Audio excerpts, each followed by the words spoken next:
no plans at all. Evil man's always transcending. Fighter like sheep, swallow everything. Always simpletons or pretending. This is your moment of clarity from LeeCamp.net.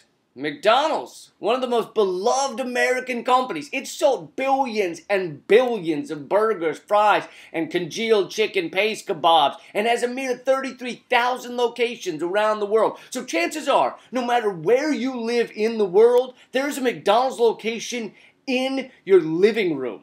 They sell 75 hamburgers per second. There's a McDonald's in Guantanamo Bay. I'm not kidding. No wonder the prisoners are on a hunger strike.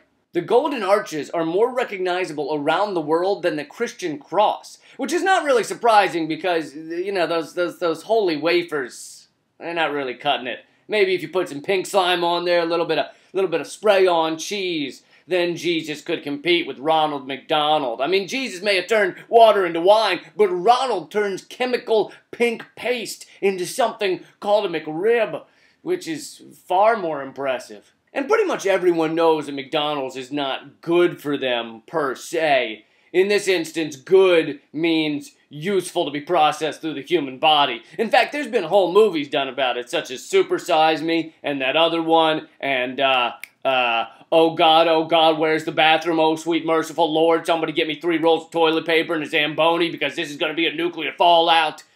That one went straight to DVD. But the amount of harm food like McDonald's does is hard to calculate. I mean, this stuff shouldn't be qualified as food. Recently, a man in Utah revealed that he had kept a McDonald's hamburger out in the open for 14 years. And it still looked nearly identical. Doesn't even have a strange odor. 14 fucking years! In order for food to not degrade for that amount of time, it has to be absolutely unapproachable to things like mold and bacteria and fungus. We are eating something that even mold is too smart to want. Mold! Mold doesn't even turn down the corners of your bathtub. Do you understand how dumb mold is? Mold bought Facebook stock on the first day it was offered.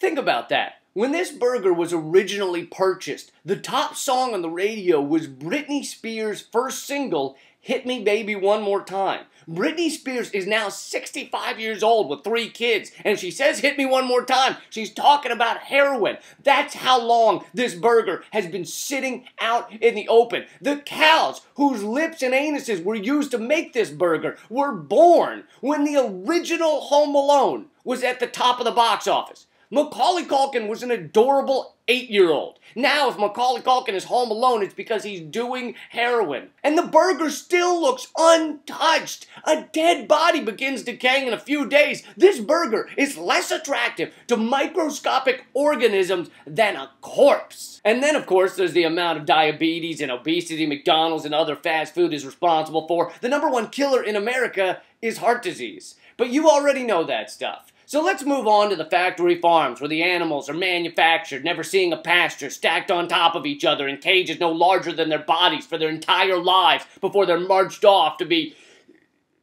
Well, since this is a family show, I won't describe it, but let's just say even Stephen Harper would have trouble watching it, and he oversees the violent disemboweling of Canada on a daily basis. And while we know the harm McDonald's does to your outward appearance is obvious, man boobs, the effect on the brain is a little less obvious. We don't really know those effects, but no one would be surprised to hear that brain function is impacted heavily by having processed, nutritionless, flavor-enhanced, salt-encrusted, sugar-filled, butter-baked wads of beef turds pressed upon us from our earliest years, when our minds are squishy and malleable and dumb enough to think it's edible and potable. I'm not saying we aren't smarter than we were 100 years ago. I mean, back then, they thought a blowjob could make a woman pregnant in her nose. I mean, every kid learns in history class about the nose-picking abortion scandal of 1885.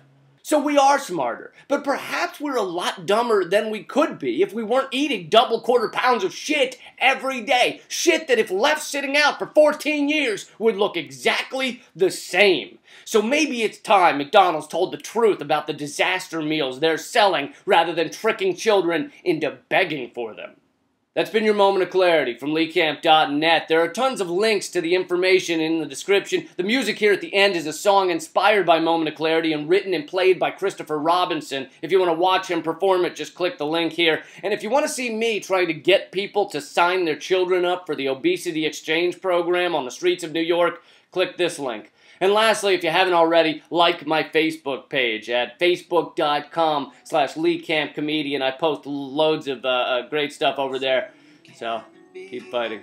The change that this world needs to see. First there was a big bang, then the world went insane. But I know with your help we'll make it right as rain. Get your favorite book and read it through again.